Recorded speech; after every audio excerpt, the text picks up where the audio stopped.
Well, good afternoon, everybody, and welcome to the inaugural Catherine Welsh Symposium. It's a wonderful day for us to get together. I first of all want to thank Provost Kumar for joining us, as well as others from the university. It's a pleasure to have them here. I also want to join those of you who are online. It is particularly fitting that we blend traditional and new methods of sharing knowledge, because today's session is a rare event, a rare moment to recognize the excellence of our past educational achievements while looking into the future and how we can do things better. Many of you have heard, and hopefully a number of you have already gone online to share your thoughts about our strategic plan. And this strategic plan will guide our future over the next several years and will be informed by our core beliefs as a school that include commitment to excellence, innovation, and collaboration across disciplines in the school. And the new Center for Innovation in Science and Education and its R3 Graduate Science Initiative that we are celebrating here today embody these values. Their establishment serves as a prime example of what we can do to push the boundaries of what we do while holding firm to the foundation upon which the school was founded over 100 years ago now. Established out of concern that science is somewhat ailing and that we must adapt to 21st century needs, many consider the R3 program that's been developed by our colleagues here in the school a true renaissance in graduate scientific education. Today, we'll hear firsthand how the R3 program is preparing leaders for the future. But first, I would like to take a minute and honor the visionary alumna and generous donor, Catherine Welsh, whose gift made this whole program possible. One of the earliest lessons I've learned as a dean is that higher education is an expensive enterprise and that philanthropic support for educational programs does not come easy. Generous gifts just don't happen. Behind every great philanthropist is the anonymous person who plants the seeds of opportunity, projecting an image of how a donor's personal treasure might influence the future. Catherine Welsh's bequest would not have occurred without the creativity and the personal commitment of Diane Griffin, who's the former chair of molecular microbiology and immunology, of Sylvia Eggleston-Ware, our former associate dean for external affairs, Dean Al Sommer, and then later, Dean Mike Clegg. For decades, they developed and nurtured a friendship with Catherine Welsh, and then her sister, Jane Russell, and eventually Jane's daughter, Catherine Russell. Through frequent visits, thoughtful correspondence, and active involvement in the Health Advisory Board, Diane, Sylvia, Al, and Mike helped shape Catherine Welsh's dream of how she could serve humanity through her philanthropy. They became kindred souls to the end, supporting the family when Jane Russell passed away. Diane, Sylvia, Al, who I believe is in Hawaii, lucky Al, and Mike, and I'm not sure I see Mike here, but thank you to all of you for making this gift possible and working with Catherine Welsh in making it a reality. Dean Sommer stated at the time of Catherine's death, Catherine Welsh's magnificent gift will have a profound and beneficial impact not only on the school and its endeavors, but on people around the world. Because she herself worked for the health of the people of Baltimore, Ms. Welsh understood the critical mission of the school as it seeks to improve health and prevent disease and disability worldwide. We know that Catherine had a long and distinguished career at the Baltimore City Health Department, but I think it's only fitting that we ask Diane Griffin to share some more personal reflections of Catherine and her family. As many of you know, Diane was chair of the W. Harry Feinstone Department of Molecular Microbiology and Immunology from 1994 to 2014. In addition to her primary appointment in MMI, Diane has appointments in the School of Medicine's departments of medicine and neurology. She is the current vice president of the National Academy of Science and a member of the National Academy of Medicine, the American Academy of Microbiology, and the Maryland Women's Hall of Fame. But above all, she is a charter member of the Friends of Catherine Welsh. Thank you, Diane, for all you've done, and I'd like for you to come up and share some reflections.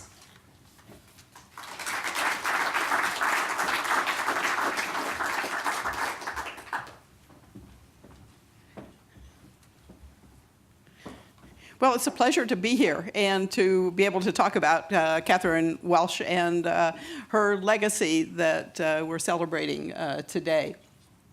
So I think I'll start. Dean McKenzie's given you a little outline of Catherine. I'll fill in some of the other parts. First of all, she was born in 1908 to a wealthy, very close-knit Baltimore family, and really spent her entire career and most of her life in Baltimore. She had 5 siblings and was very close to those siblings. She was educated in the public schools of Baltimore, graduated from Western High School, and then went to Goucher College. And Goucher is the other recipient of this bequest. One of the things that was very important within this family was education and devotion to education, not only of family members, but of other individuals, and to enable educational processes. So, as a part of that, after she graduated from college, she actually spent a year at Mercy Hospital learning laboratory studies, but then came to the School of Public Health as a student in immunology and protozoology, as it was known at that time, parasitology now. And spent 2 years here as a student, and then after, gosh, this is a mistake. Okay, wrong button. And after finishing her studies here, became what was called a junior bacteriologist at the Baltimore City Health Department. And she remained, spent her whole career at the Baltimore City Health Department, and I'm told that she had a chauffeur that drove her to the department every morning and picked her up every night. The rest of us could aspire to this. So in 1968, she retired from the Baltimore City Health Department, and at that time, she had risen through the ranks and been given increasing responsibilities, earned increasing responsibilities, and she was acting director of the public health labs at the Baltimore City Health Department at the time she retired. She stayed in Baltimore, but until 1986. And at that time, her sister, Jane Welsh Russell, who's been mentioned, and her husband had moved to Kilmarnock, Virginia from Connecticut.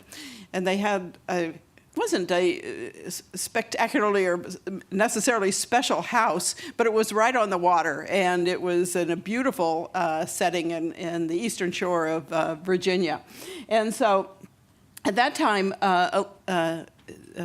Catherine moved to Kilmarnock to live with her sister and her husband. She died in 1996, and at the age of 88, and was living in Virginia at that time. But now to go back and talk more about her philanthropy over these years, rather than just sort of her life history. As I mentioned, she grew up in a very close-knit family that valued education very much. And the money in the family came from both sides. One was Welsh and Brothers Jewelers on one grandfather's side, and on the other side was a builder that actually built, for any of you who know those beautiful Victorian houses in Catonsville. So he built many of those and also built buildings within the city of Baltimore. So that I don't know a lot about her philanthropic interests, other than I know she supported the symphony and a number of charities within Baltimore. But she also belonged to a club that I was totally unfamiliar with called the Quota Club, which apparently has many branches all over. It's a women's club. It's devoted to a variety of charitable things, but education is one of the main aims of this club. And she actually became president of that club.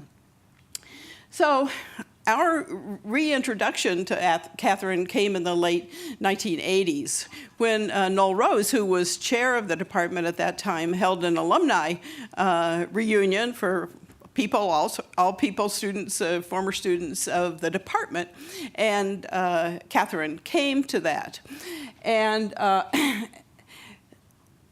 at that time, she was identified by Sylvia.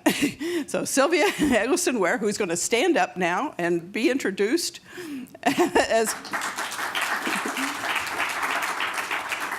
critical for this whole thing, identified her as a possible donor to the department, and started visiting her and making acquaintance, and started planting the seed of potentially perhaps supporting some aspect of the educational mission of the department. And she befriended the family. The family was a very interesting family, and so it wasn't hard to spend time with these individuals. As I say, they're very interesting. But she continued to visit and even found a lost family portrait. And this family portrait was of Catherine's uncle, who was a very important person to her, but it had disappeared through some lawyer's mishandling of a number of things in the estate. And Sylvia's husband, Fred, found it, and they delivered it back. So that was just indicative of the kind of personal involvement there was with this family. So in 1990, Catherine endowed a student fellowship in MMI to support a PhD student. So as has been mentioned, I became chair of the department in 1994.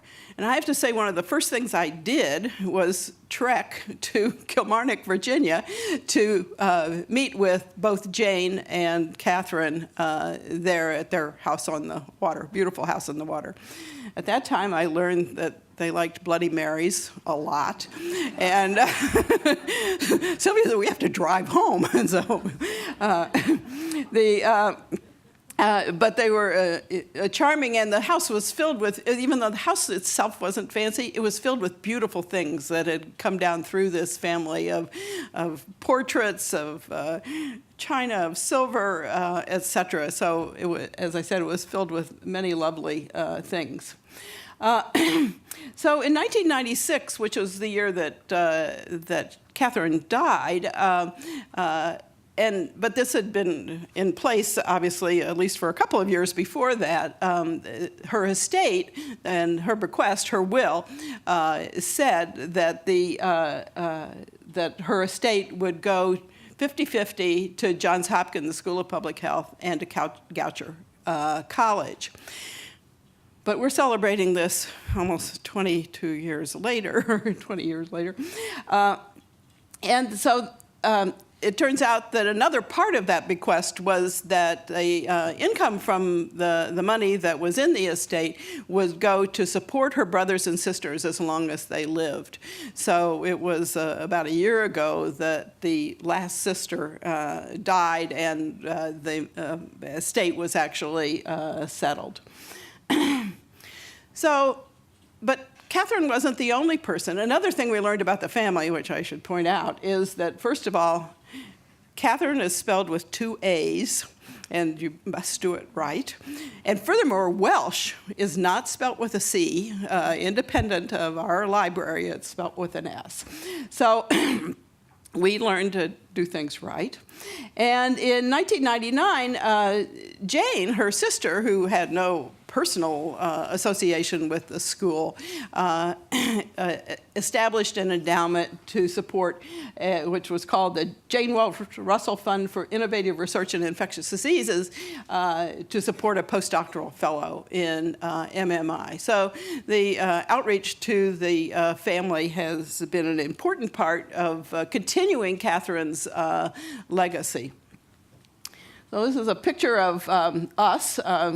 Sylvia, that's Jane, is next to Sylvia, and then me, and then Catherine Russell, Jane's daughter, getting medallions at the university celebration for the Johns Hopkins initiative for major donors to that initiative. So, thanks to Catherine Welsh and for her vision of supporting, her philanthropic vision of supporting education here as well as at Goucher and in general. Thank you.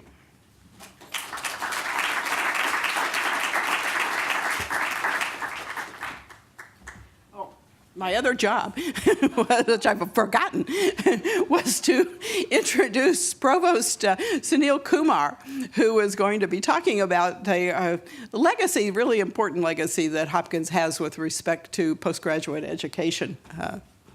Provost Kumar. Thank you. Now I can go around.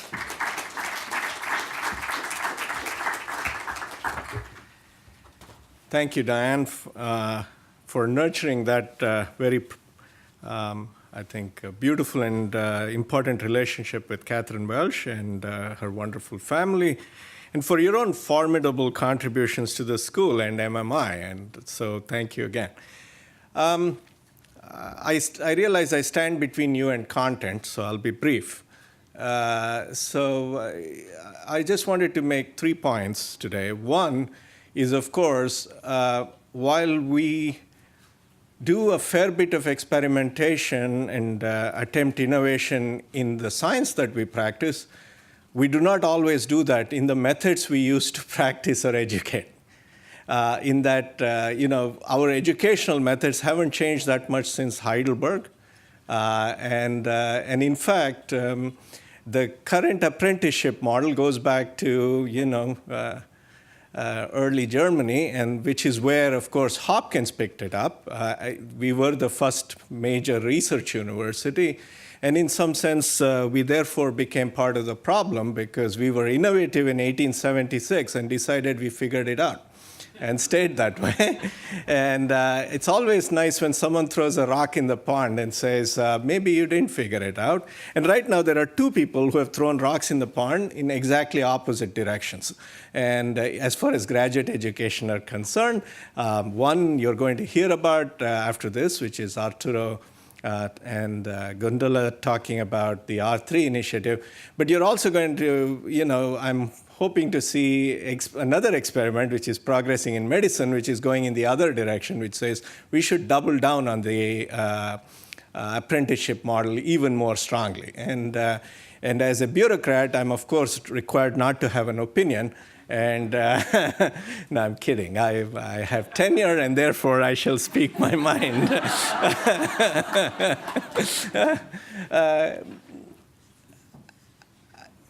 The PhD programs are under stress. There is just no doubt about it. It's hard to pay for them, as you guys know.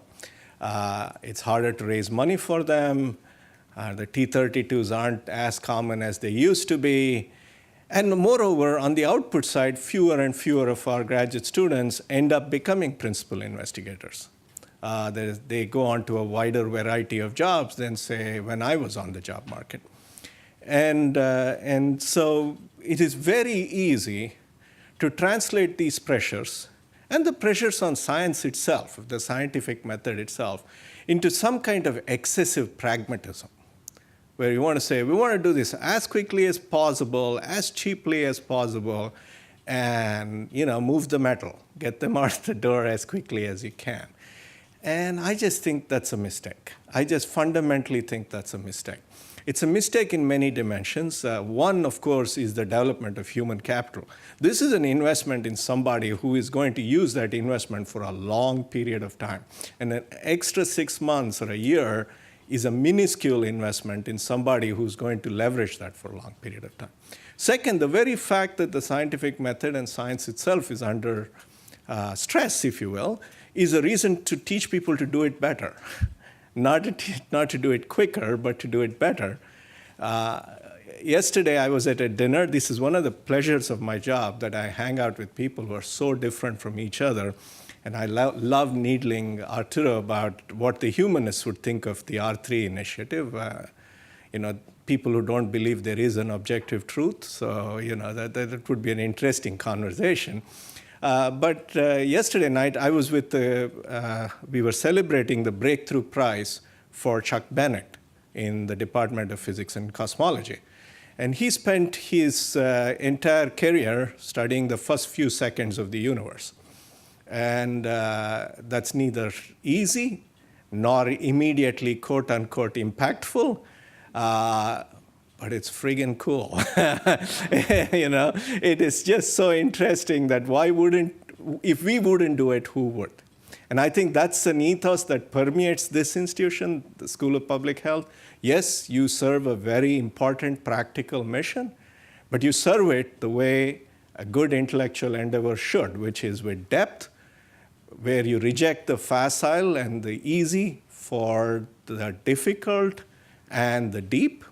And I think R3 is a step in the right direction. And so I'll go make my apologies in medicine after this for having placed my bet on Arturo's approach. We'll see which one works out. So I'm delighted to be here to put my shoulder to the extent that it's useful to this wheel. And so does my boss. Ron Daniels has written publicly. He led a National Academies, all three academies, had a task force on graduate education in the life sciences, which he chaired. He's built this coalition for life sciences around graduate education. And this is something that both the president and I take very seriously. And so we'd encourage you all to continue to innovate in how we educate our greatest asset, our future alumni. So with that, let me turn it over to Arturo, who of course needs no introduction in this building.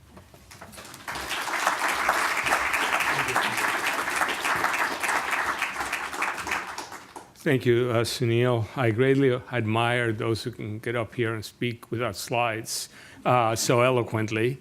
Let me see. So I only have a few slides, but I'm going to talk to you about some of the thinking that went into this process. So I would argue that science and technology has made our species incredibly successful and leads to better lives. Look at that curve on the left side. For most of the history of humanity, it is flat. It takes off exponentially around 1750. And this is what I would say to those who don't believe in any reality. Science and technology has allowed humanity to avoid a Malthusian crisis every generation. By the end of this century, there will be 11 billion people. There are 7 billion people, 50% more than there now. And feeding them and taking care of them is not going to happen necessarily only with better laws. We're going to need to have science and technology. And on the right side are things that are what I call antidotes to depression. Extreme poverty is down, basic education is up, literacy is up, democracy moves up and down, but generally the curve is up. Vaccination is way up, and child mortality is less. And to me, these are in many ways, the results of the increasing living standard that is associated with the technological and scientific revolution that followed in the mid-18th century. I would argue to you that improvements in human living standards brought in by science and technology empower the better angels of our nature. And therefore, this must continue as we go through this century, and we have to accommodate another 50% more individuals.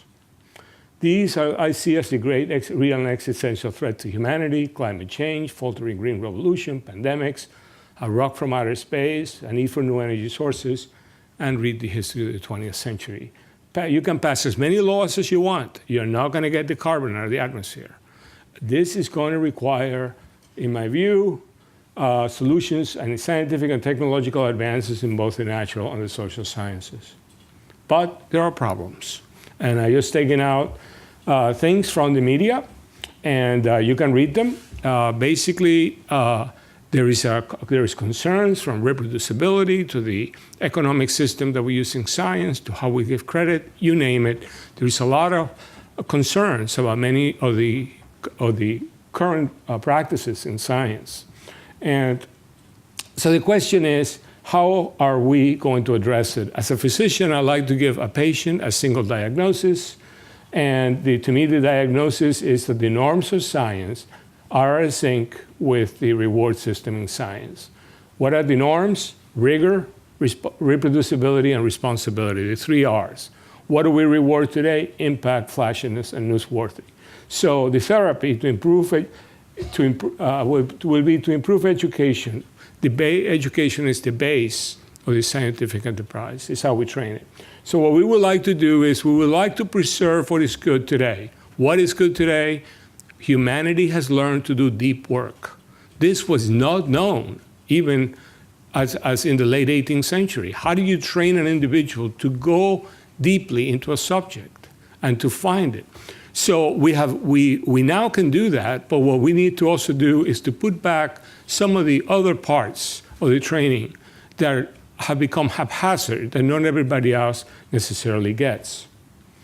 In the 1870s, Johns Hopkins pioneered the modern research university in the United States, as Sunil was pointing out. The first degrees in 1878, and they were in a variety of areas, but look at the end, it emphasized methods of modern scientific research. This was, at the time, a major innovation. Johns Hopkins goes on to reform medical education, or at least serve the model for Simon Flexner. And these are the major recommendations of the Flexner report.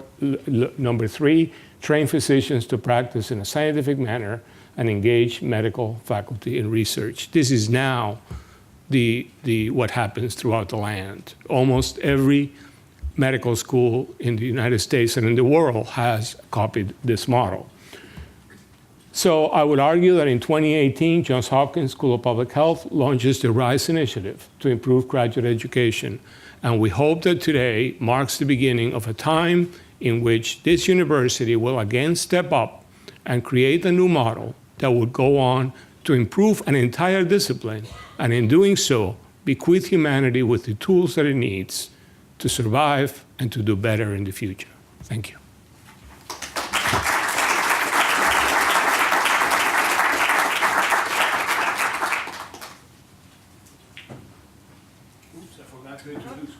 That's fine. That's fine. Thank you, Arturo, for your inspiring words. And actually, you forgot your notes too.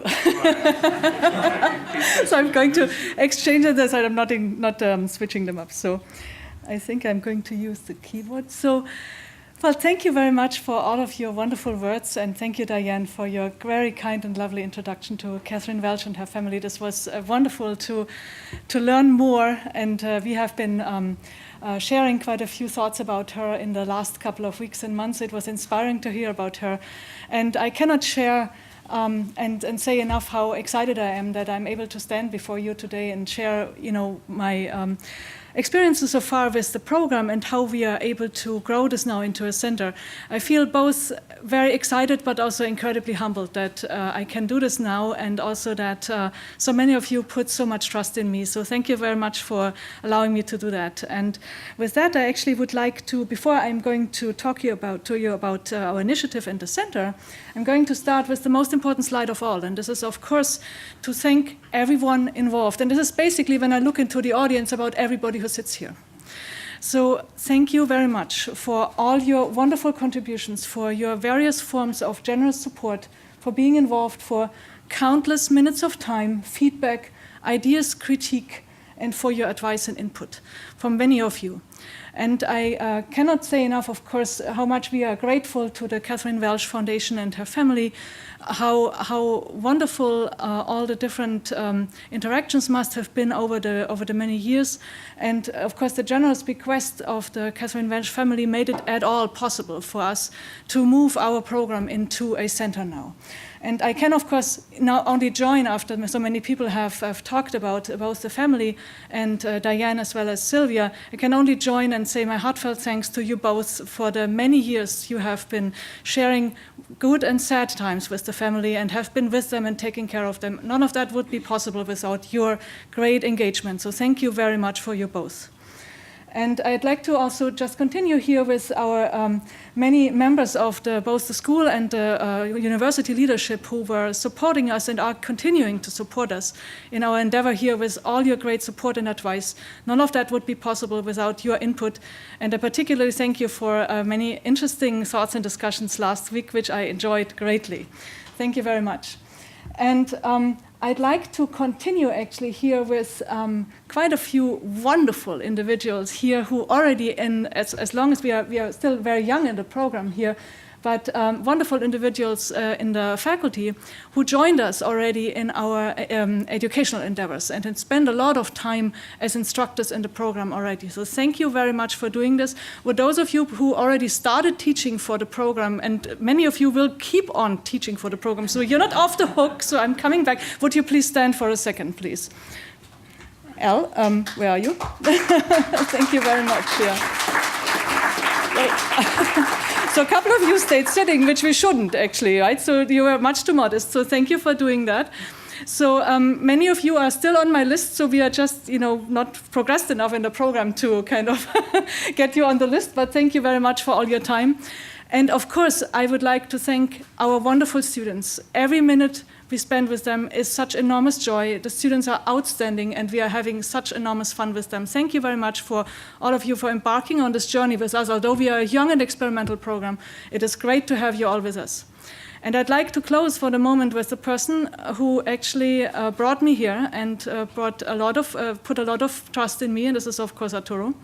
Arturo, as you all know, came to the school with the idea of reforming graduate science education. So this whole way of trying to bring about change in education and founding the program actually was founded by him, and he came to us with his idea.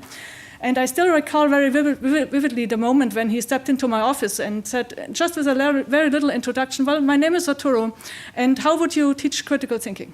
So this was about the start of our communication, and it has been like this ever since, right? We have been musing about how to teach critical thinking in various forms. And well, thank you very much. I can only express how much I'm grateful for you that you are trusting me to build this program and now to lead it. Thank you very much for doing this, for all your kindness and mentorship. It's been just the most exciting time in my entire career. Thank you. Okay, so before I'm going to spend my entire 10 minutes with this slide, which I could easily do because it's just so gorgeous to have you all here and to see you all celebrate with us. I'm going to leave it up here with you and going to briefly share a few thoughts of admiration for Catherine Welsh. After, of course, she has been introduced by so many people with very wonderful stories, I'm not going to be able to add so much to it. I just found it very remarkable because my interaction, of course, with Catherine Welsh was only through reading and to storytelling for other people. I can only say how I think what a remarkable woman she must have been, and what a role model she must be for the young women in science today who work in science and science education. So we all should take her as a role model for our engagement with science and the way how we want to be role models for those who come after us. And of course there it's kind of logical that our new R3ISE Center for Science Education now also carries, some of the missions carry her name and are affiliated with her. So we are going to offer scholarships for future R3 graduate students, which will be known as the Catherine E. Welsh Scholars. Then we are going to host a distinguished lecture series, which will be called the Catherine Welsh Distinguished Lecture Series. We are going to host a symposia, which we hope will develop into hubs for dialogue, collaboration, and educational research across many disciplines, and hopefully contribute also to help us kind of bridge the gap between science and science philosophy. And we are going to, of course, make our R3ISE Center the home for our graduate science initiative, which we've started since 2 years to give courses in this house. So what are actually the aims of the R3 initiative? So as Arturo has already alluded to, so we are trying to preserve what is good in the current system. And this, of course, is, and here I completely agree with the mentorship model, we are not overthrowing everything which is currently there. We are using what is good in the current system, and we are building on it. So we think that, of course, the capacity for deep research and deep investigation is a major advantage in the current system and has brought enormous advantages for mankind. So we'd like to, of course, preserve this. And so this is, of course, if a student does his thesis under the mentorship of a PI, this is what we see as a major strength in the current model. And we are adding on to this. We are adding with a stronger focus on formalized training in critical thinking. Of course, students are being trained in critical thinking when they're doing their thesis. However, we think that with adding a formalized didactic model of teaching critical thinking, that we are also adding into the quality as well as the greater equity of students all having the same access to exercises in critical thinking, both in course form as well as in longitudinal training. And this is why we think our model has significant advantages. And then while we are doing this, we are thinking about leaving enough room for interdisciplinary practice and application in community work, because this is where we think that our students fill in the educational experiences in the classroom with meaning. So definitely there needs to be a lot of practice application, both with laboratory work as well as in the community, and our program will have a significant public health practice focus for that reason.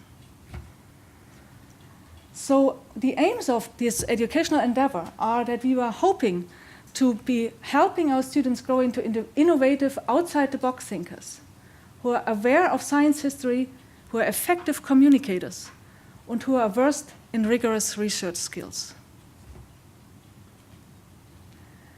So basically, we think critical thinking is like a muscle. It cannot be just taught once and then everybody knows how to do it and keeps to it. Critical thinking is something that needs to be formally trained and practiced all the time. And so that's why quite a few of our courses are not only courses in our 8-week structure, but are going to be longitudinal trainings where people can continue to practice the skills that we teach them in our courses.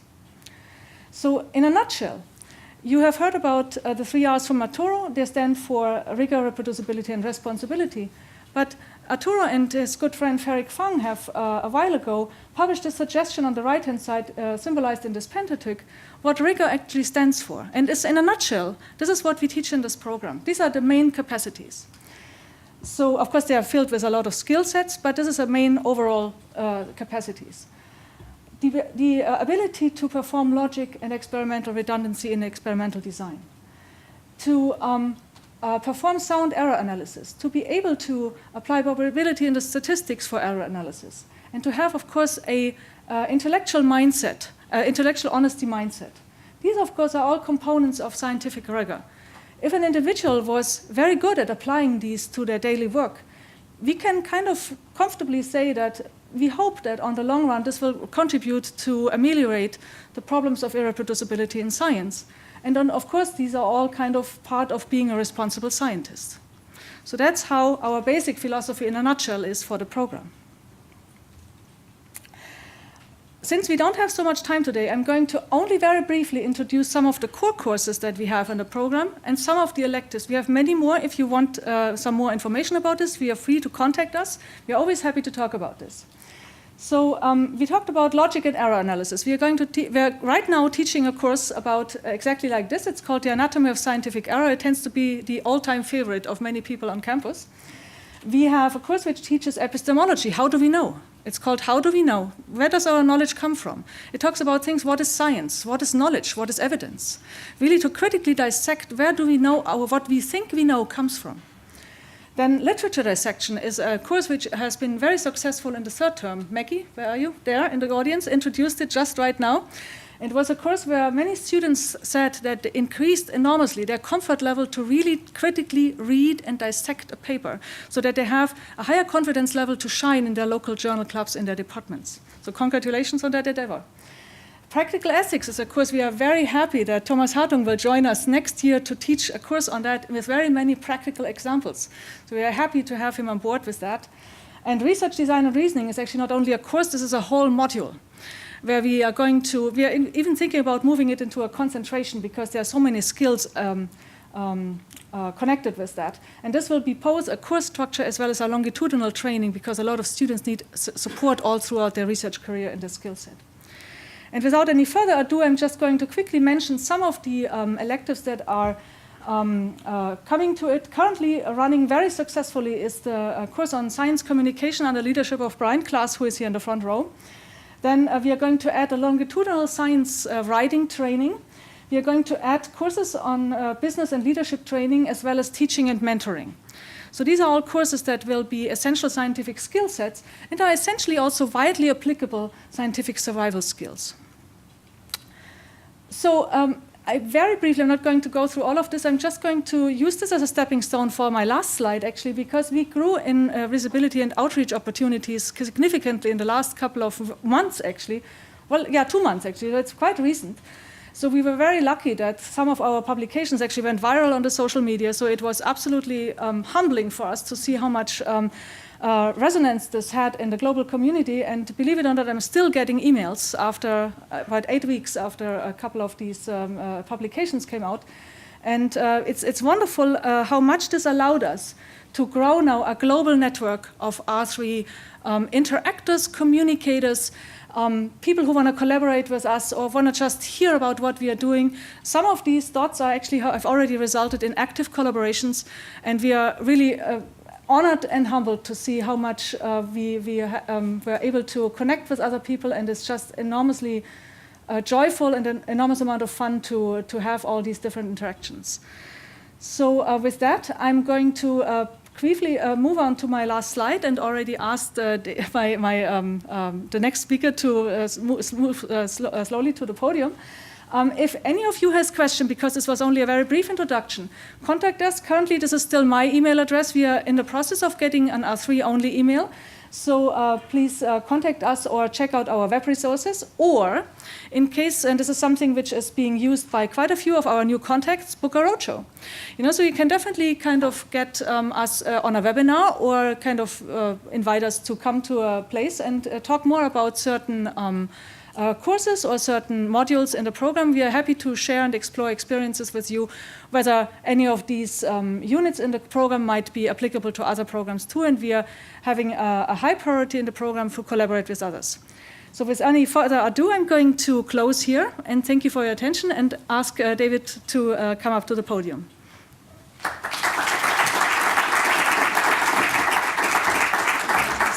Thank you, David. And I'm going to, while you are setting up here, David needs a little bit of time to setting up. So we are actually absolutely honored and thrilled that David was able to join us today. David actually was finding Arturo actually in a panel discussion at Columbia University. When was that? About 2.5 years ago, could this be? Was it that long? When was it? It's about that time? I think it was in December 16. That sounds about right. It's about that, right? And we are already halfway through 18 almost, right? Wow. Incredible. So yeah, and basically David came to visit us last year here at Johns Hopkins. David is actually an investigative reporter for ProPublica and is actually author of a best-selling book called The Sports Gene for the New York Times. We are absolutely thrilled to have you here because you're a wonderful speaker, and I was really thrilled to get your title for your talk, which I hope you will read better than I do, but it was very interesting to hear and what your interests are. Thank you so much. You read the title, because I'm going to start right with my talk. Okay, good. So he says, the garden path between a great story and a public health disaster. So you see already what he's up to. Thank you, David. Thank you.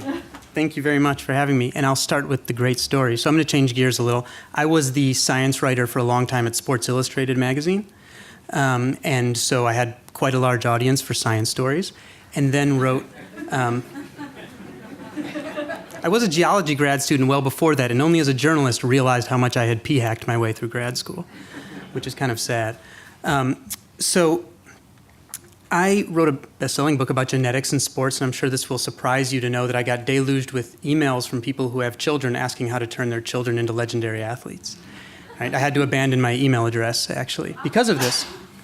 And what they know when they come to me, it's a very hard question to answer, right? But there are certain things we know. This is one of the very famous findings from sports science. I moved from New York recently to Washington, D.C., and in New York, you're told if someone asks you for directions to Carnegie Hall, you're supposed to say practice, practice, practice. So we know that athletes who are elite spend more time in what's called deliberate practice. This is like cognitively engaged, effortful practice, not just standing around. No big surprise, right, than athletes at lower levels. But I want to tell a specific story about what science has learned about the power of practice and how it works in sports science. And I want to use this guy to do it, Barry Bonds. I know maybe not a lot of people here are super baseball fans, but he was notorious for a variety of reasons, for one. This is a picture of him in 2003 at the Major League Baseball All-Star Game. And at this point, he was having probably the best statistical season in baseball history. And here he is with his arm around a woman named Jenny Finch, who was one of the best softball pitchers in the world. They were at a media activity, and I have some video of this interaction, and Barry throws his arm around Jenny and goes, "Hey, I've seen you pitch against all those little girls. Come pitch against me, and I'm going to show you how a real man hits," okay? So you can see her sort of like looking at him skeptically. So he like really unfurls his peacock feathers and says, no, come pitch against me, and bring a cameraman, because I want the world to see how a real man hits, and bring a net, because I'll hit you in the face with the ball. Right? If you know Barry, that's how he makes friends. Works every time, I'm sure. But Jenny, he didn't have to be that braggadocious, but he had a right to be confident, because at this point he was hitting 100-mile-per-hour fastballs in a way, 160-kilometer-per-hour fastballs, in a way that nobody ever had in human history. Jenny Finch throws about 60 miles per hour, or 100K, and she stands at a closer distance, but the ball's so much slower that the transit time is actually longer, and the ball's bigger, like a big grapefruit. So if Barry Bonds had reflexes fast enough to hit 100-mile-per-hour fastballs, of course he was going to crush 60-mile-per-hour softballs. But Jenny got fed up and went to see him and brought a cameraman and brought a net, and after about 3 pitches, all the cameraman got was his feet in the dirt for 45 minutes because Barry missed so badly, he walked over and made the guy put the camera down, right? Wouldn't let him film anymore. This went so well for Jenny that it turned into a television show where she would go around every week to a Major League Baseball team and strike out their best hitter. Now, I want to show you a clip of her at a charity all-star game where all the all-stars from the Major League Baseball season were invited to play for charity, and she was invited as a ceremonial coach, but her team went down, so they put her in, and here she is facing one of the greatest hitting catchers in history, so take a look.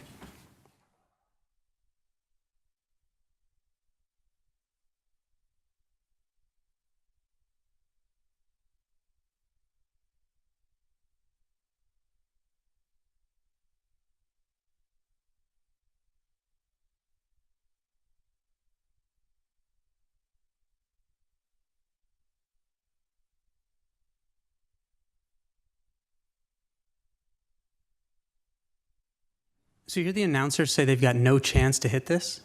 So how's that possible? If they have reflexes fast enough to hit 100-mile-per-hour fastballs, they can't hit that, which was upper 50s, right? Turns out actually they don't have reflexes fast enough to do that. The average simple reaction time of a major league hitter is 200 milliseconds. It's the time it takes about 1/5 of a second just to see that an object's in front of them, for that information to cross the synapses to the back of their brain, and for them to initiate muscular action. Not to swing, just to initiate muscular action.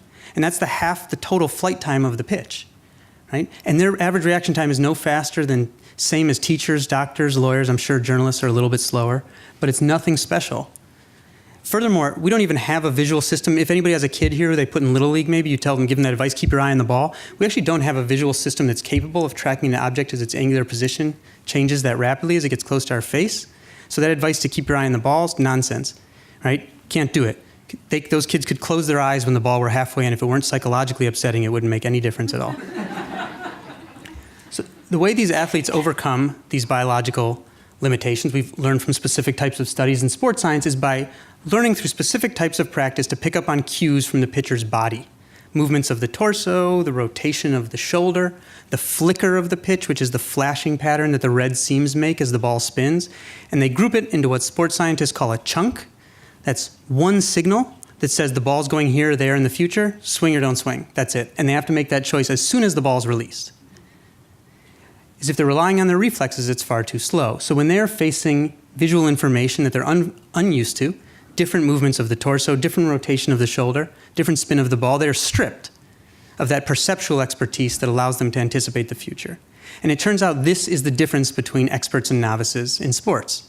It's one of the most repeated findings in sports. In fact, there are sports that are even more time limited than baseball. So Muhammad Ali could execute a jab from first perceptible motion to full extension in 150 milliseconds.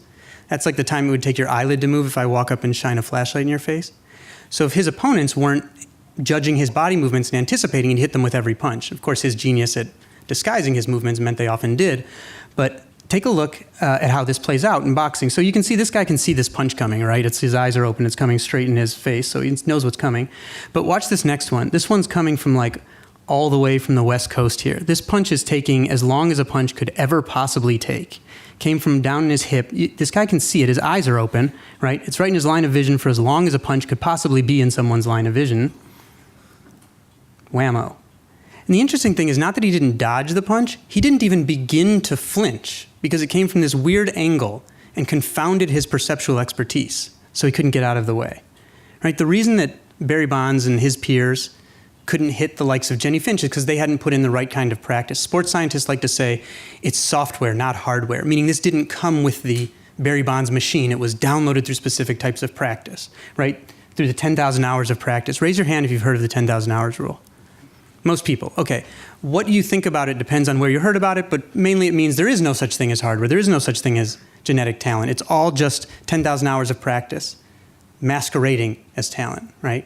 And this finding extends throughout sports. I want to show you a replica, a recreation of a famous sports science study. In this part, an amateur soccer player named Ronald is going to try to connect with a header when the lights are turned out. So take a look and see how he does.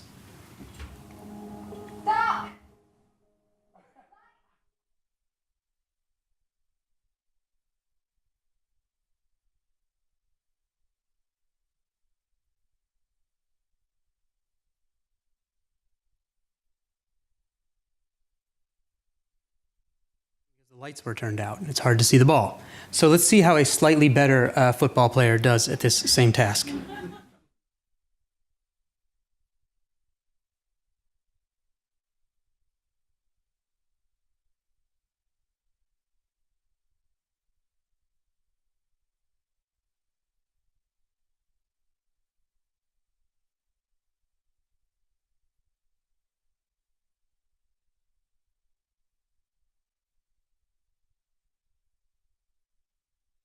Okay, so Cristiano Ronaldo's strong and he's fast, but that has nothing to do with strength or with speed or with being an incredibly good-looking underwear model.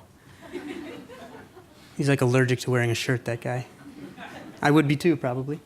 That's pure perceptual expertise, right? And in fact, this difference between experts and novices in learned perceptual expertise first showed up outside of sports. It was first discovered in chess in a series of famous experiments in the 1940s.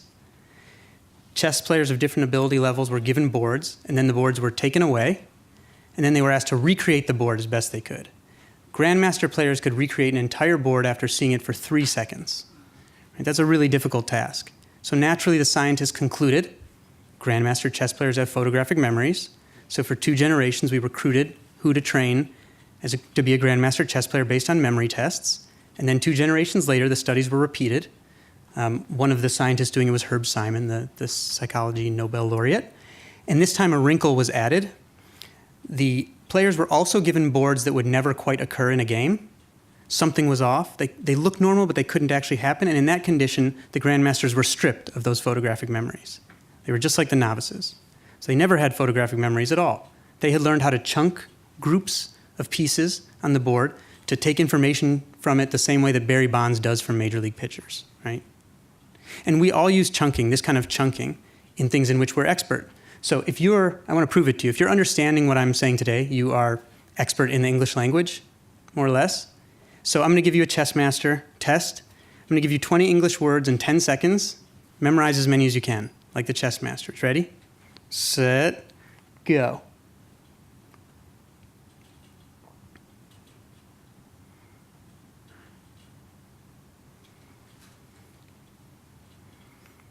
Okay, did you get all those? It's a room of smart people. You got them all, right? Just kidding. Okay, try again. Now you've had 1 practice round. Grandmaster test. I'm going to give you 20 English words. See if you can do better this time. Ready, set, go.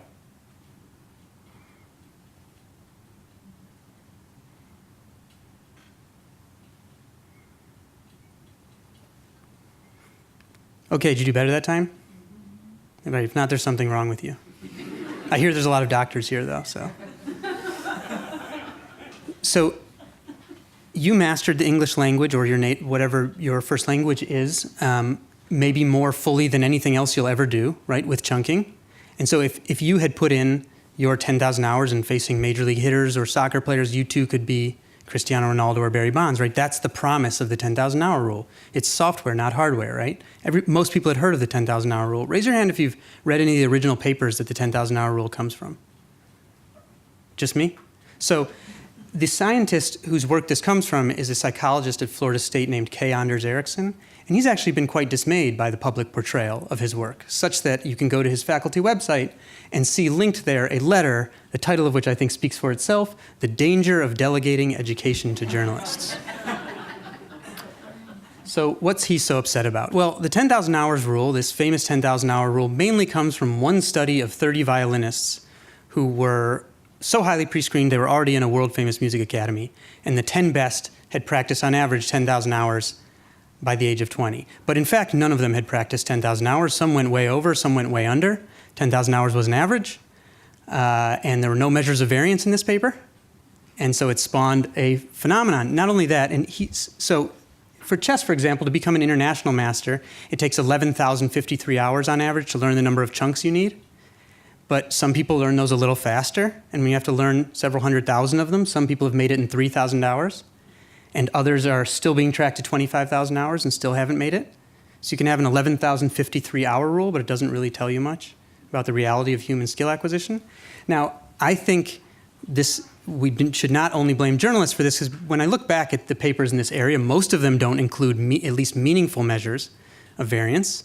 Most of them don't make a big point of how inconsistent people are in the retrospective recall of their practice. And also, there's a massive range restriction, right? These were violinists who were in a world-famous music academy. This would be like if I did a study of what causes basketball skill, used only centers in the NBA, and concluded, therefore, only practice got them where they are, not practice plus being 7 feet tall, right? So to try to demonstrate this to parents who contact me, I've actually done data analytics on NBA body types, and there's a negative correlation between height and points scored in the NBA. So I tell parents to try to keep their kids short so that they can score more points in the NBA, right?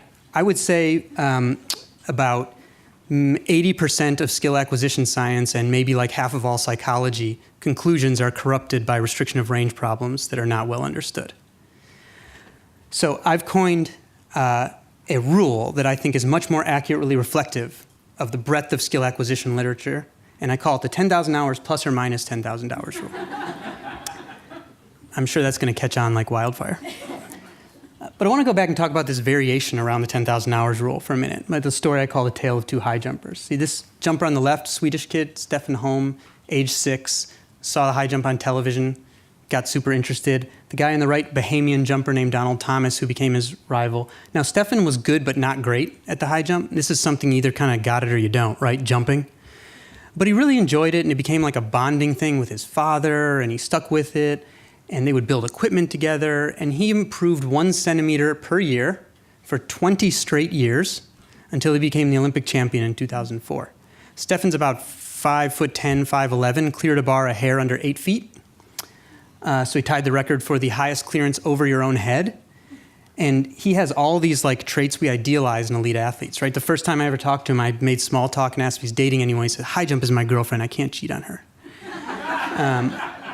And then I went out to Sweden to visit him, and he had an infant son named Melvin.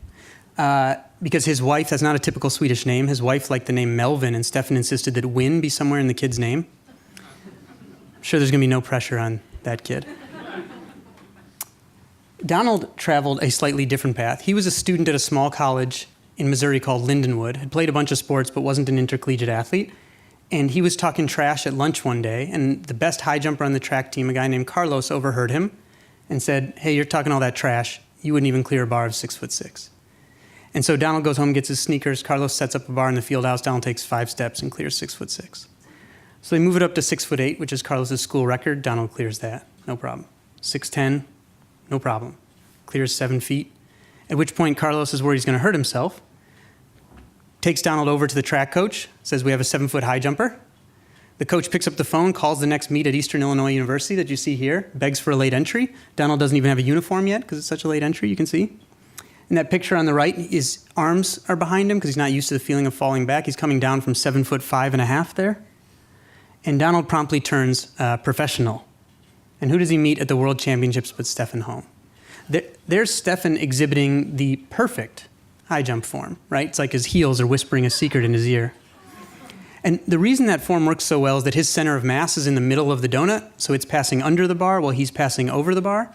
Interestingly, sports scientists in retrospect say, well, of course that works, but it actually took athletes defying people telling them not to do it in order to find that out. But that's the perfect form. Donald, on the other hand, like, how did I get up here? And how am I going to get down? He's like looking for a landing spot. I thought it looked like he could be riding an invisible deck chair through the air, so I tried to put one under him. It actually fits like really well. But what happened in this competition, but Donald Thomas becomes the world champion, right? He had about 0 hours of deliberate practice. Stefan estimated his own at 20,000 hours, so they averaged 10,000 hours.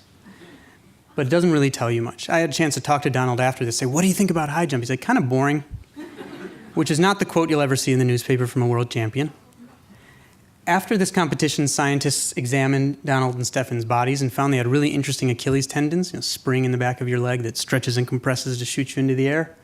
Stefan, through progressively stressing his left Achilles tendon, hardened it to the point where it takes 1.8 tons of force to stretch his left Achilles tendon 1 centimeter. Just the left.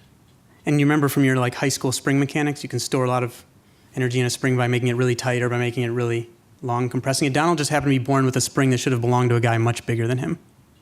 So here were two guys in a very straightforward physiological sport that got there via as opposite paths as you possibly could, right? But we know that the Donald Thomas is rare, really rare, right? Because elite athletes spend more time in deliberate practice than athletes at lower levels. Or at least that's what it looks like when all we look at are lazy cross-sectional studies where you take someone who's at the pinnacle of their activity and ask them what they did in the past.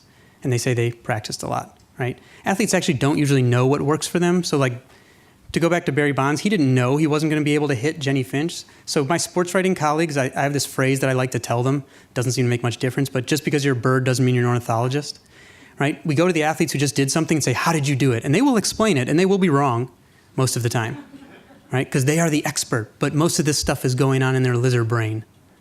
Right? So they're not that good at explaining it.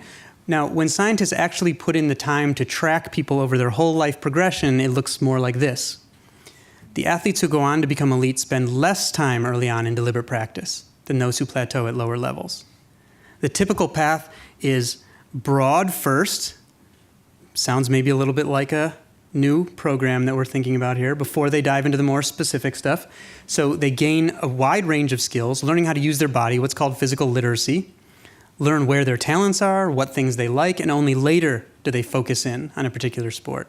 So the Tiger Woods craze, the 10,000 hours craze, this idea that you specialize early, maybe works for golf, but golf, I would argue, is absolutely like a horrible model of almost everything else that human beings want to learn, including other things in sports. The typical path to expertise in sports is the Roger Federer model. He played every sport when he was a kid, gained general physical skills, learned how to use his body, and then when he wanted to focus in on tennis, his mother wouldn't allow him. She forced him to continue playing badminton, basketball, and soccer before he could focus. Or Steve Nash, Canadian guy about this tall, 2-time NBA MVP, didn't own a basketball till he was 13 years old. Cirque du Soleil has started making their performers train on other people's skills. It prevents injury and makes them more creative. And now, why does this matter, the fact that the public has gotten the wrong message about this? That actually the normal path is this breadth early and delaying specialization. Well, there are two problems, I think. One for science and one for public health. The one for science is that this group of psychologists who do this kind of work have become very vocal about the fact that genetics, doing anything related to genetics is stupid because genetics don't matter. It's 10,000 hours of practice. So they're becoming more and more vocal that we shouldn't even be doing any genetic research because they've proven that it doesn't matter. How that comes out of scientific brains, I don't really know, because my impression was that scientists have to account for amounts of variance, not say practice matters, therefore other stuff doesn't. And it really annoys me. The other problem that I think is an even bigger one is in public health. So we're at the front end of an epidemic. So if 10,000 hours is the most important, then you just want to get your kid a head start, right? And this kind of science has led, on a weekly basis, I get pitched, asked to endorse some sports league for kids who are 5 years old. When I was in Brooklyn, there was a U6 travel soccer team that met across the street from me, right? Because 5-year-olds can't find good enough competition in a city of 9 million people. But this is getting pushed earlier and earlier and earlier, because if you just need to rack up your 10,000 hours, then you should just get a head start, right? That's the best thing you can do. And it's caused an epidemic where for the first time seeing adult-style overuse injuries in kids who haven't gone through puberty yet. So I was just talking to an orthopedic surgeon who just replaced his first hip in a 20-something-year-old who started learning butterfly-style hockey goaltending when he was a kid.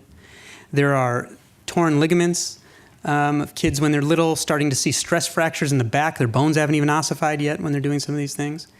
And so we're creating with good intentions of giving kids a head start, but very poor, I would say, poorly translated science, and in some cases very poorly done science, are taking something that could be very healthy for society and creating a health epidemic out of it. One of the really interesting things is that one of the best predictors of the kids that will suffer in adult-style overuse injury is family socioeconomic status. The higher it is, the more likely they are to, because those are the families that can afford to pay for all these kid travel leagues. So we've managed to create a health epidemic that is affecting people who are well off, which is quite the trick we've pulled off with bad translation of science. So I know this is quite a different area from what you're used to, but for me, this is one example. We're still going in the wrong direction with this, by the way. Right? There are orthopedic surgeons who are starting to specialize in overuse injuries in children. And I think this is just one example of where fairly shoddily done science that was then not interpreted rigorously, or in most cases not even read by peers in related fields, has become extremely famous, not influential at all with, say, NIH, but extremely influential with the public and the media, and has entirely backfired and taken people's good intentions to give their kids a head start and instead led to a health epidemic. And so I hope this is one example you'll think of why communicating your work, why doing good work in the first place and helping usher it into society in a helpful way is very important. And thank you very much.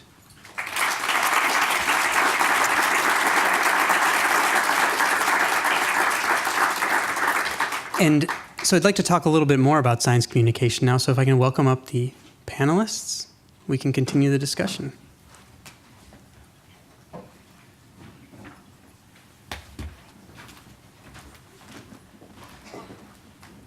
Thank you very much, David, for this inspiring keynote address. This was really very elucidating.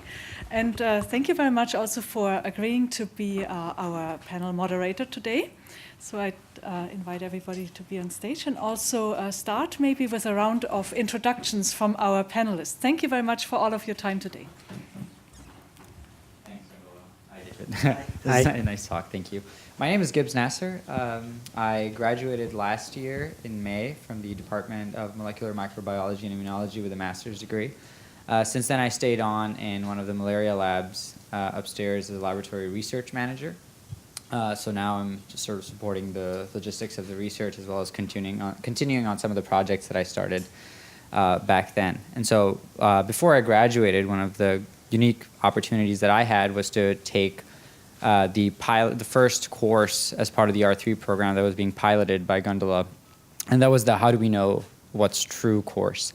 And as somebody who has a background in philosophy and liberal arts from my undergrad, I thought that was a fascinating course to take. Absolutely one of the most engaging courses that I've taken at this school, certainly. And in my spare time, outside of my scientific courses that I had to take, I spent a lot of time taking courses at the business school and health policy and management and other departments, so that I could sort of broaden the breadth of my understanding of not just malaria, but science in general. Thank you. My name is Adeze Wosu. I'm a third-year PhD candidate in the Department of Epidemiology. I became sort of involved in the R3 because I took Dr. Bosch's summer intro to biomedical sciences class 2 years ago. And just from talking to her and telling her about my interest in teaching and communicating science, she was very, very supportive and just has made sure that I've, throughout the PhD, sort of become aware of different opportunities to do this. I'm taking my first R3 class right now on rigor and reproducibility. Hi, everyone. My name is Alinka Chibatariu, and I completed my master's degree here last year in the MMI department as well. I first became acquainted with the R3 program as I took both classes last year with Dr. Bosch, and I'm currently teaching these courses alongside Dr. Bosch. I first became exposed to the idea of science communication and I was inspired to take these courses from my mother, who constantly tried and very patiently tried to communicate the details of her work, which was focused in transplantation immunology, to my father, for whom science was outside his field of expertise, and to me, for whom science was very difficult to understand as a young child. So that motivated me to continue and focus on science and the communication of science. And even today, I metaphorically think of science communication as perhaps the translation from mRNA to protein, or in other words, I view it as a translation, and that's how I think science should be communicated. Hi, I'm Brian Kloss. I work in the Center for Teaching and Learning, and we've worked very closely with Gunjula in the development of many of the courses in the R3 program. And I teach the communication practice for health science professionals course, along with Gunjula. It's going on right now. And it's interesting. I thought, David, actually, your presentation today was very interesting, and I have sort of a question for you about that. Is how many hours did it take you to put that presentation together and to practice it, to deliver all of the jokes and all the lines and all the moments you wanted to land in that presentation? Can you just rough estimate? I don't know. It didn't take me long, but I have like the background of whatever physical literacy is for speaking, so I've done some of it, so I can now do it really quickly. And while I was learning about skill acquisition, I learned a lot of memory tricks, so I can memorize a full talk very, very quickly. That's great. And I'm aesthetically inclined, so I like making slides that are nice looking. Yeah, that's important. I think it's an important skill, right? That you've developed those skills over time, and I think that's one of the really key things about including a class like this in the R3 program, is that it's a muscle, like everything else. It needs to be practiced. It needs to be developed. So you can get really good at developing really beautiful presentations that are meaningful to an audience and import a lot of scientific information in a very kind of easy way or a very digestible way to an audience very easily. So I have to commend you on that. It was pretty awesome. Thanks. So, Brian, let me start with you, and then actually I'd like to hear from everybody. I shared, one story of why I think good science communication is important, but I do think there's a why that should be addressed for the public. I think I inherently value science communication because I will buy science publications with my disposable income, but I don't think that's the same for everyone. So whether it's to students or to peers or to in other disciplines particularly, or to the general public, why is this something that's important? So I think this is actually one of the things I talked about in the very first class meeting that we had in our class, and that is that this is a really key skill, in some ways as important as the basic research itself, is that we have to be able to communicate it. If we want to transform lives, if we want to transform the world in which we live, we have to be able to communicate our research to make it important to other people, whether it's our colleagues or it's people giving us money. I mean, that's a hugely important skill, right? Many of us wouldn't be here today if we didn't have that skill of convincing others that the work that we do is important and valuable. And then ultimately it transforms the lives of everyone around us. My kids are in lacrosse and basketball and soccer, and we've heard the 10,000 hours Bubba Mice, transmitted to us over the years, and we never really believed in it. And now I think I have a better understanding of why. And I think as a parent, I can go back and take that to my kids and to their coaches and to the peers that put pressure on us and say, this is not necessary. This isn't important. Our kids are asking us to, go work out. My 12-year-old, when he was 11, was saying, I should be working out every day to build up muscles and get big. I'm like, no, don't destroy your body. You don't need to do that. Whereas many of his peers are doing that kind of stuff. So I think it has a direct and meaningful impact on everybody's lives. Thank you. I completely agree with David, and I would like to also agree with Brian. And I think that the importance of communication is to transform lives, and at the same time bringing some experience from my work in, which is focused on the online discussion of science. I think that it's important to respect one another in our words and to bring different perspectives together at once. And I think this has actually led to a lot of collaboration between different disciplines. For instance, we have had epidemiologists and clinicians who have all brought their perspectives, and this has actually led to further collaborations. And another point I would like to emphasize is that I think the way in which we communicate science should be highlighted, as well as why it should be communicated. Thanks, Lena. For me, I think obviously I agree with everything everyone has said, but to summarize for myself in 4 simple reasons. The first one is kind of a selfish reason. I think communicating with people outside, let's say, the field of public health, people who don't do anything related to health, I think it takes a lot of mental effort, but a mental effort that is productive, right? Because it forces us to be more explicit about our assumptions or things that we're saying. So that's the first reason. The second one, like Elena mentioned, it spurs creativity. For example, my dissertation work is on air pollution and early childhood development. From talking to people outside my field or people in engineering, I get lots of great ideas for things that I should be thinking about and to do after I finish this work. I think the third reason is just obviously promoting trust in science among the public. So many times, for example, if we take the example of cardiovascular disease and fats, I know so many people who just say, well, I don't believe anything anymore because today they say butter is good, but tomorrow they say it's bad. But then having some success in talking to people about, you know what, sometimes, yes, the results are controversial, but we generally know what makes people healthy, and just kind of making that very clear and explicit when talking to people. And then the fourth, which is something I've been encountering more lately, is kind of helping us think more critically about the ethical implications of our science and our research, because I think sometimes when you're immersed in your own field, you can become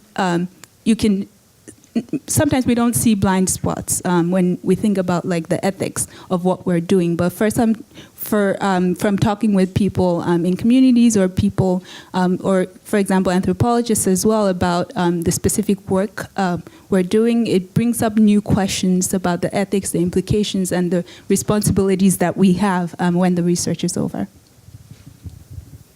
So, one of the modules that was part of the R3 course that I took was about social responsibility. And, for me, one of the important components of social responsibility is obviously good scientific communication as being a scientist.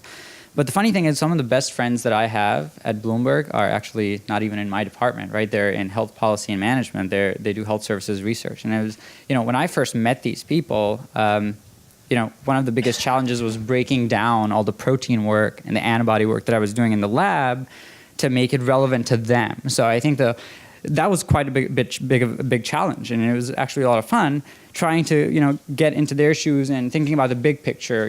Thinking about why does this protein that I'm working on in this lab in a very sort of narrow way matter to somebody who's outside of my field. And since then, I've had a lot of productive conversations with them, and I think it's sort of, stepping outside of my own comfort zone in terms of my science and what I know has really helped me sort of broaden my view in terms of where my research fits into the larger scheme of things. So that's one example I think where I personally learned that learning how to communicate well involves not just knowing your stuff really well, but also trying to listen, empathize, and trying to understand the other person's point of view. That's a great point. It reminded me when I came here to learn a little bit from Arturo. He described science in a way that stuck in my head, which is a system of parallel trenches, where rarely is someone getting up and looking in the next trench, even though they're doing something related in many cases. I want to hear from everyone again on this, but I want to start with Daisy, because you said something that sort of cued a paper in my head, which is this John Ioannidis and co paper, so the title of which is something like Everything Both Causes and Prevents Cancer. Every food both causes and prevents cancer. And except I think bacon only caused cancer in that study. But that kind of thing, like you said, I mean, that can be a disaster for public. And it's just like, well, nothing matters. Throw everything out. So what are, well, let's go to a good example. Can you think of an example where science translation to the public or to far-flung disciplines, I guess, has been done very well? And what was good about that? Or poorly? Either one that comes to mind first.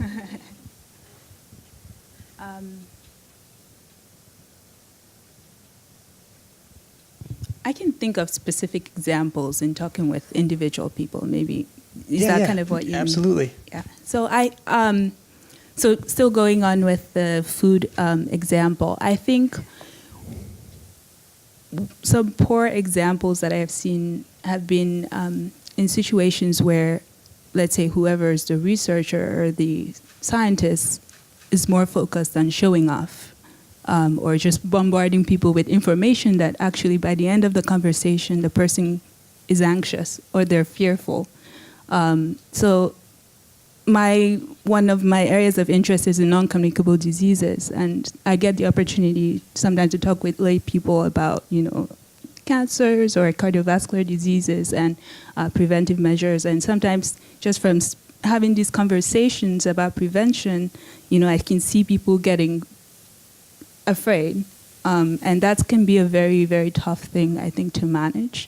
And when I see that, it's a very, very kind of poor example when you as a researcher or scientist creates fear rather than actually calm people and give them very clear information on things they can do. On the other hand, some of the more, I think, successful approaches I've seen has been, like everyone mentioned, being empathic or, empathizing and understanding that, there are different factors, for example, that go into living a healthy life or preventing disease, even though you can't prevent disease 100%, no matter what you do. And so I think the examples that I've seen where that's been done more effectively is where people take into account the context where people exist or whoever they're talking to, but also making information very clear, like sticking to the basics, not giving people way too much information that they become just so overloaded. Or then they end up turning to like all the Gwyneth Paltrow health advice, right? Which to me is another public disaster. Right. Alinka, does anything come to mind for you of either examples of science communication done well or poorly, and why? Yeah, so actually last year I had the opportunity to mentor some high school students entering college, and I attended a lecture by a very famous scientist. And the purpose of the lecture was to inform the students that vaccination is essential and everybody should vaccinate their kids. And the way he presented the material was simply by just listing all the findings. And it wasn't really relatable to the students, as it turned out, because he asked a question after the seminar to the students: are you convinced that you should vaccinate your students in the future? And one student said, no, not really. Why should I believe you over a non-vaccination blog online? And that question stood out with me and made me think about communication in science even further. And I think that one aspect that would work, that I have found to work, particularly in the classes that I've been teaching with Gundula, is storytelling. And I think that humans tend to relate to stories and even remember them more so than just simple facts. And I think one quote that really highlights this is that the most powerful man or woman in the world is the storyteller.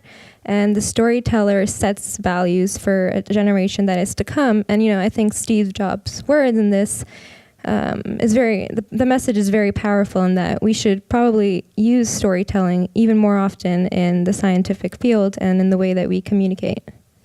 Okay, thank you very much. And that also reminded me, I'm not trying to praise Arturo too much here, but the interview we had with him stuck in my mind where he gave me a different way to think about vaccines that I hadn't considered, which is asks people, is there a protective effect against autism in unvaccinated populations?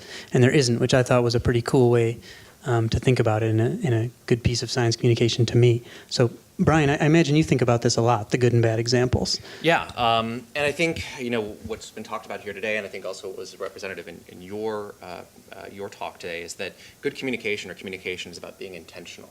It's about being intentional on the message you want to reach across, the data you include, and the data that you exclude in that process. It's about being intentional about being an emotional person and being empathetic and figuring out the points and the moments that you really want to land with your audience. And this is something I talk about a lot in the class that I teach with Gunjula. It's about landing those moments and figuring out what your intent is to reach those moments. Because it's not just providing data, because we've all been in presentations and classes where people have dumped data on us for 90 minutes solid or 60 minutes solid, and it's just a wash at the end of the day. It's how we structure it, how we choose to present that data, and the things we choose to emphasize, because at the end of the day, it's not just about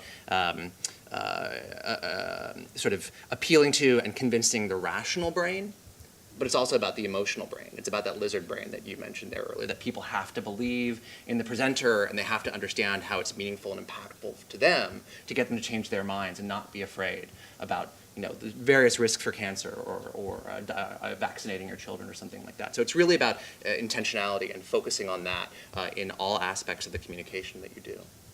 Great. And Gibbs, if one comes to mind, please go for it. Otherwise, I'm going to ask you a different question. Sure. Sure. Yeah. So one of the things that I was thinking about, and you were talking about empathy and sort of emotion, talking directly to the emotional brain, and this.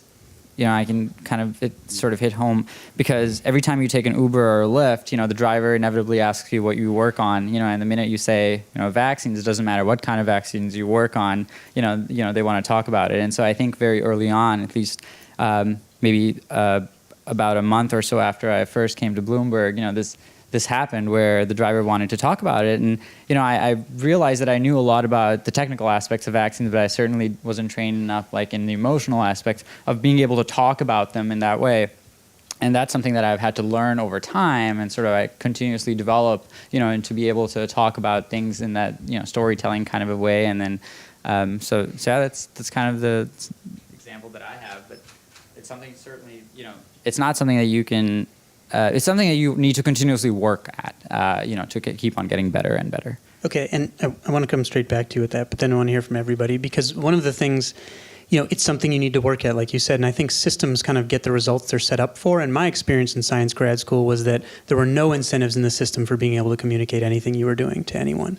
It was fine if you wanted to do that on your own time, but there were no emotional, financial, academic incentives for that whatsoever. In fact, I would say it was the reverse, where it was like, he's trying to write an op-ed for the New York Times, he's done. And I don't think that's very productive, but I think this program is clearly staking out some different territory. And so I was wondering, I don't know how that feeling is now. I've been gone from it for quite a while. So if you can tell me a little bit about what your perception is of the incentives in science at large for learning science communication, and maybe also in this particular program that we're talking about. Sure. So for me, science communication so my example of very good science communicator is one of my really good friends, Nina Martin, who sort of followed her passions in starting this podcast and then sticking to it, essentially, which is what she works in now. And so just seeing her sort of struggle with that a little bit in the beginning, but then sticking to it and then getting better and better. And for her, it started with, sort of appealing to her family and sort of trying to explain vaccines and important science topics to her family in that sense. And seeing her extremely happy and satisfied in what she's doing right now and the way she can reach people, has been very rewarding to me as a friend, but also, it's kind of pushed me into thinking a little bit more about how maybe I can disseminate the knowledge that I have in science, to the general public. Great. Easy. Sorry, I had a thought. I think in my experience as a doctoral student here, I think there's definitely more recently, at least in the wake of the last election, there's been a stronger push for us to communicate our science to the general audience, to the general public. I think one thing that struck me during Dr. Casadoval's presentation was kind of what's rewarded versus what's the actual scientific method. So rigor, reproducibility, but we reward flashiness or newsworthiness. And I think, for me, I think I've been thinking seriously about really where the balance lies. Well, we don't have to sacrifice, I think, good science for newsworthiness, but sometimes there is a correlation, right? When science is really groundbreaking or innovative and well done, then it can really, I think, spur public interest. But I definitely think, in my experience as a doctoral student, increasingly there's been sort of interest in communicating science, but I think that at the same time we should definitely maintain that the rigor of the science trumps the newsworthiness, because I could totally see it, becoming lopsided. I think with the advent of social media and yeah. Personally, I don't think that there is enough emphasis on science communication as scientists. I think we're very engulfed in our own world and always aim to publish in flashy journals. And I think it's important to consider what Aditi said as well, and to focus on the importance of science communication. And I think that, for instance, I have a lot of friends from my undergrad institution, and we all talked about this, and that these courses are not really offered in undergrad either. And I think it's important to focus to spread out these courses to the broader audience as well. Okay, thank you. Just really briefly, I think a great way of demonstrating the value and necessity of people who can communicate effectively about science is something that recently has been in the news a lot, and that's the Cambridge Analytica scandal. How many people in this room can actually describe accurately what Cambridge Analytica did? And I know this was a real challenge for me. I mean, I'm in technology. This is part of what I do in understanding privacy and how APIs can be scraped and you can grab data and analyze that data through machine learning algorithms. That's all really important stuff. But it affects us in a very deep and fundamental way because it affected the outcome of our election, the outcome of the leading democracy, theoretically, on the planet. It will affect us for years and years and years to come. And to explain to someone who doesn't necessarily have a great scientific mind like myself, why this is important and why this is meaningful and why this is dangerous to us as a civilization is a critical skill. And we need more people who can do that, who can make it clear to every person, to my parents, to my kids, to my husband, that this is why this is bad and this is terrible for our democracy and where we're going. And having that skill, I think, is really critical, whether it's Cambridge Analytica or talking about autism or non-vaccinations and the dangers and threats it poses to everyone is really important because it affects our everyday lives.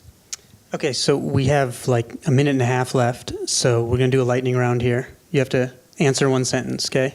Question for everybody. For me, I didn't have a program like R3, so did you, ever run statistical tests by hitting a computer button, deeming something statistically significant, having no idea what the computer was actually doing? Yes, I did. So, Ryan, for you, what one thing would you like to impart to scientists or science grad students who are maybe not communicators now but are interested in becoming science communicators? That's a good question. Practice. I think it's that skill that not everyone's born with it. I think you have a real good gift for it. I think my history with communication gets back to my undergraduate education and being in the theater, but not being an actor, but being behind the scenes and understanding and breaking down how narratives worked. And that was only by reading hundreds and hundreds of plays and hundreds of books over the years and figuring out this is how narrative works, this is how stories work, and this is how they're effective. And you can only really be a good communicator through practice, and don't be afraid of that practice. I'm a terrible communicator every single day. You can ask my kids and they'll reaffirm that for you. But it's only through practice that we're going to get better. Alinka, give me either one unexpected challenge that you didn't foresee in science communication or maybe a strength you have that you didn't know about that's helped you in science communication. Either one. I think one strength that I have is bringing together people from all disciplines and being respectful and listening to everybody's opinions. And even if someone may be out of their comfort zone, to really encourage them to express their own opinions and communicate science. Thank you very much. Daisy, what do you think is the biggest difference that social media has made for science communication? Yeah, I know, that's an easy one, right? Or just pick one, doesn't have to be the most important, just anyone.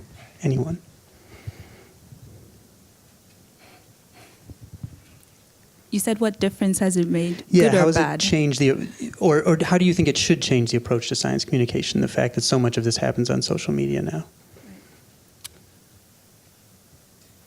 I'm not sure I have an answer to your question specifically, but I have a thought. Please. I think I would say that scientists should not be afraid to engage with social media. It can be very uncomfortable, but I think we have an opportunity to really disseminate our science to people outside our fields. So I think the biggest difference it's made is I see it as good and bad, right? It's increased the word about good science, but also some flashy science that's not so good. It's also disseminated them. So I don't know, maybe we'll know in like 10 years. Got it. Thank you.